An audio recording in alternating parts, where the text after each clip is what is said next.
प्रताय संस्कृत कक्षा में आपका स्वागत है।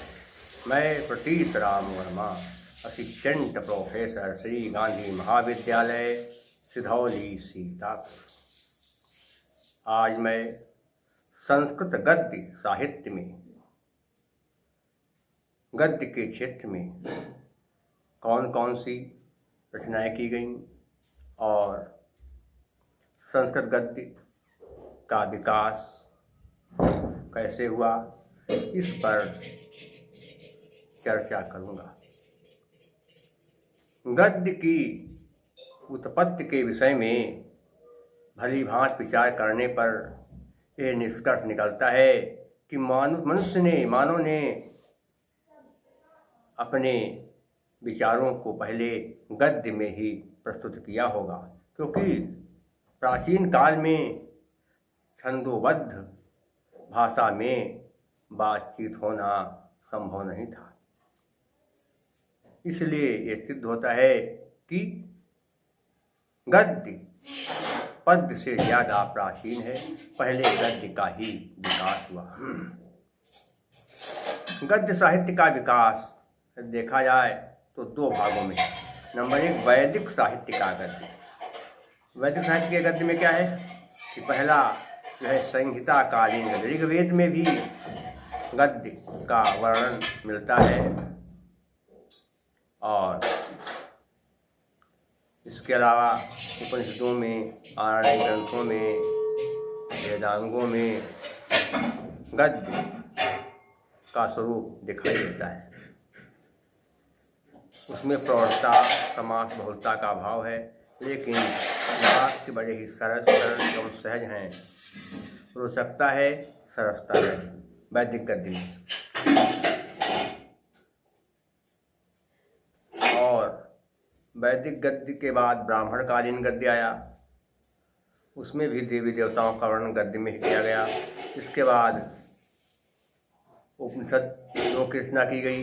उपनिषदों में भी संस्कृत में गद्य लिखे गए। जैसे बहुत आसान से बताया आपको, सत्यम वद धर्मम चर स्वाध्यायान मा प्रमदः आचार्याय प्रियम घनमाहृत्य प्रजातंतु मां एवच्छेत सत्यान्न प्रमदितव्यम धर्मान्न प्रमदितव्यम मातृदेवो भव पितृदेवो भव आचार्य देवो भव अतिथि देवो भव। ये सब क्या है?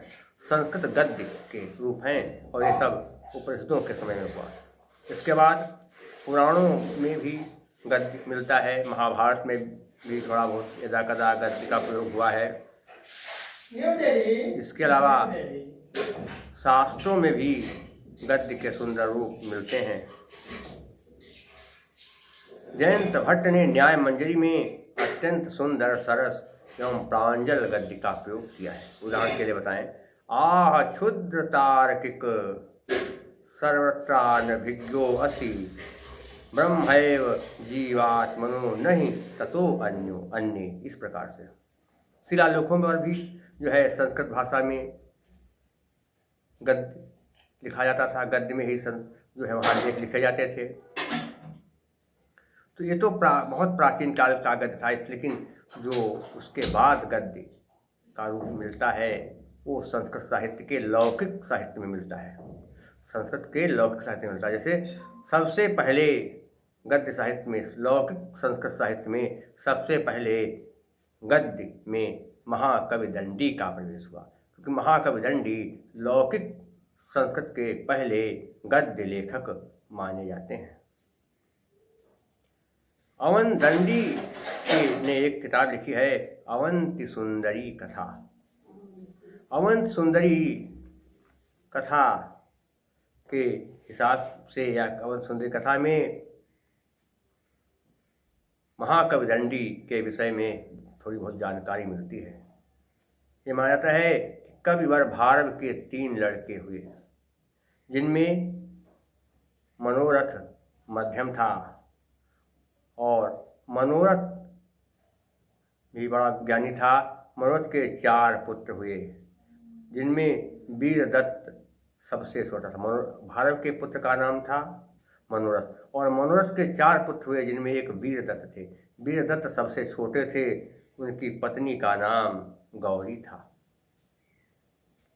कविवर दंडी का जन्म गौरी के गर्भ से हुआ। बचपन में ही इनके माता पिता परलोक सिधार गए। बेचारे निराश्रित हो गए, कोई सहारा नहीं रहा। उसी एक बार जब कांची में विप्लव उपस्थित हुआ, तब ये कांची छोड़कर जंगलों में इधर उधर भटकने लगे। इसके कुछ समय बाद जब वहाँ शांति आई तो ये फिर पल्लव देश की सभा में आ गए और वहीं पर रहने लगे। इधर जो अवंत सुंदरी के जिस श्लोक का आधार जो है दंडी के विषय बताता है, उस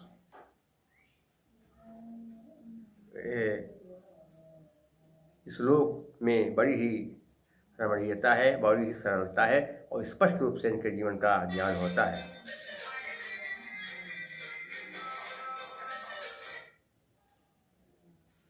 तो महाकवि दंडी ने 10 कुमार चरितम नाम का ग्रंथ लिखा है। क्या लिखा है? महाकवि दंडी ने 10 कुमार चरितम ग्रंथ लिखा है।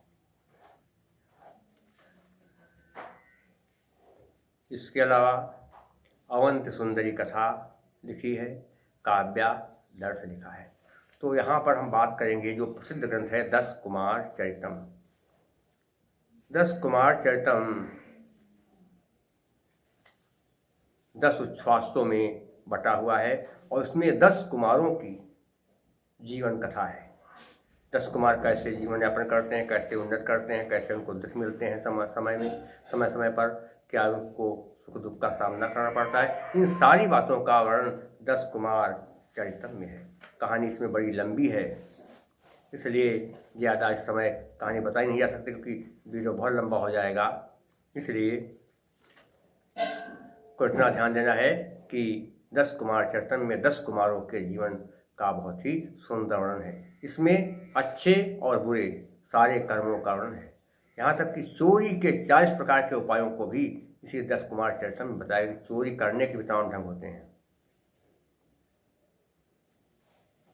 10 कुमार चरितम में पुष्पनगरी के राजा राजहंस, रानी वसुमती का वर्णन आता है और भी तमाम कथाएं हैं, राजवाहन और भी तमाम इसमें कथाएं जुड़ी हुई हैं। 10 कुमार चरितम में पात्रों का चरित्र महाकवि दंडी ने बड़ी ही सूझबूझ के साथ प्रस्तुत किया है।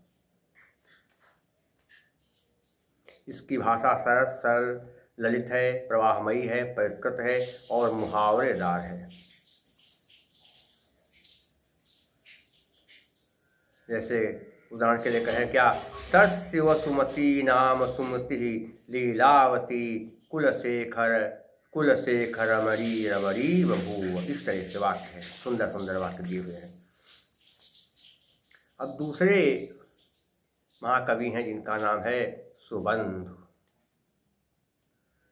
तो सुबंधु जो है उन्होंने वासव दत्ता की रचना की। ये कुछ लोग इनको उत्तरी क्षेत्र का मानते हैं, कुछ लोग इनको बंगाली मानते हैं, कुछ लोग दक्षिणी भारत का रहने वाला मानते हैं।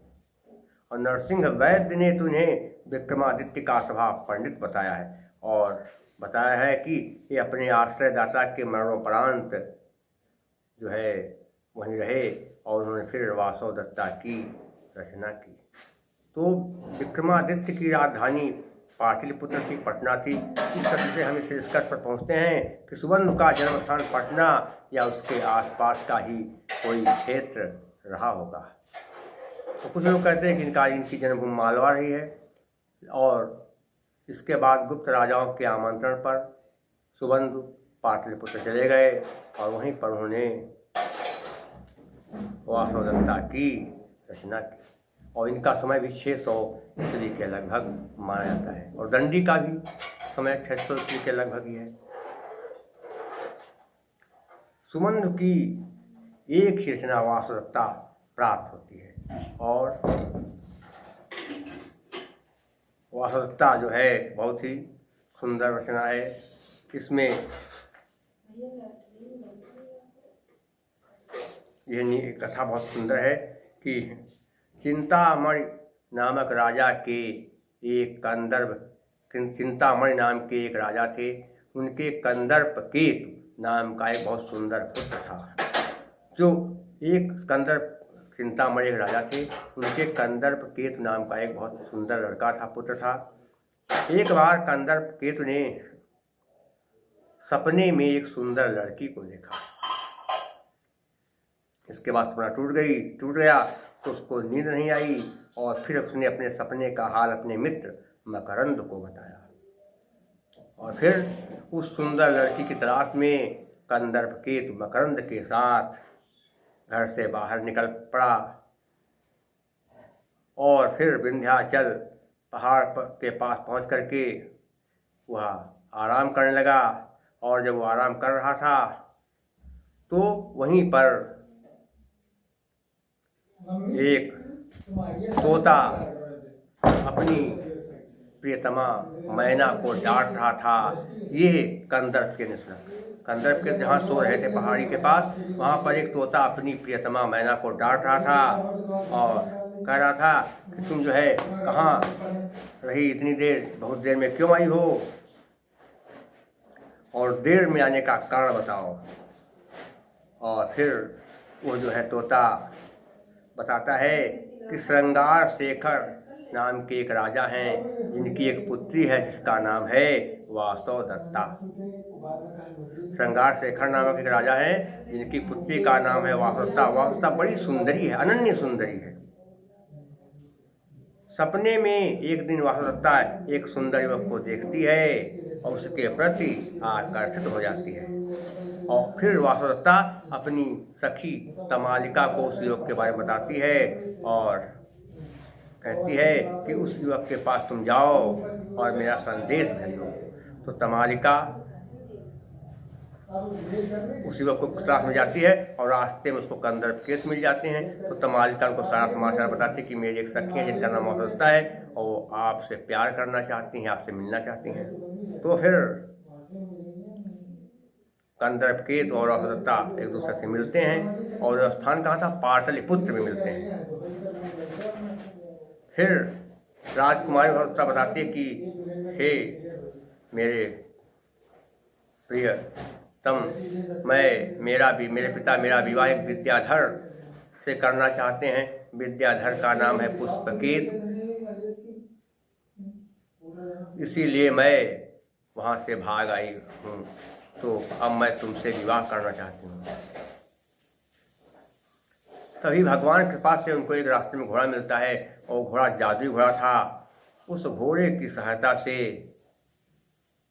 दोनों वे चलते हैं। इसके बाद विंध्याचल पहाड़ पार फिर आते हैं, और फिर नींद में सो जाते हैं। और जब राजकुमार जागता है कंदर्प केतु, पहले तो क्या हुआ, घोड़े पर दोनों बैठ कर आए वासुदत्ता और कंदर्प केतु, और जब पहाड़ पड़ा वहाँ पर क्या सोने लगे। और जब सोकर राजकुमार कंदर्प केतु जागा तो उसने देखा कि वासुदत्ता है ही नहीं, कहीं चली गई है। तो फिर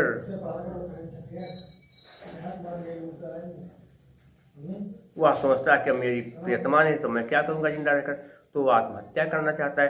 तो आकाशवाणी होती है कि तुम आत्महत्या न करो, तुम्हारी प्रियतमा से मिलन जरूर होगा। इसके बाद वो कंदर्प केतु इधर भटकने लगता है, और फिर उसके बाद भटकते भटकते वो एक ऐसे बगीचे पहुंचता है जहां पर एक पत्थर की मूर्ति दिखाई देती है। और जैसे ही उस पत्थर की मूर्ति को कंदर्प के छूता है, वो पत्थर की मूर्ति सजीव हो जाती है, उसमें जान जाती है, और वही पत्थर की मूर्ति वासुदत्ता बन जाती है।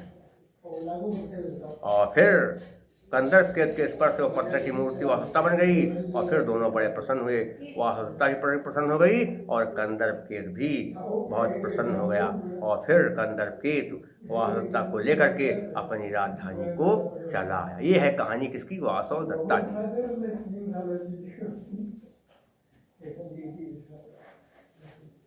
इसमें जो है बहुत सुंदर सुंदर अलंकार हैं, सुंदर भाषा शैली है, समास बहुत ज़्यादा नहीं है और समास कम भी नहीं ना बहुत ज़्यादा, बहुत बढ़िया व्यवस्था इसमें है। सुबंधु का एक दावा है कि प्रत्यक्षर श्लेषमय प्रगल्भ विन्यास वैदग्धि निधिर, अर्थात प्रत्येक अक्षर के श्लेषमय विन्यास के लिए अपेक्षित दक्षता ही निधि है। अर्थात क्या मतलब है कि श्लेष अलंकारों का बहुत ज़्यादा सुंदरता के साथ प्रयोग किया है।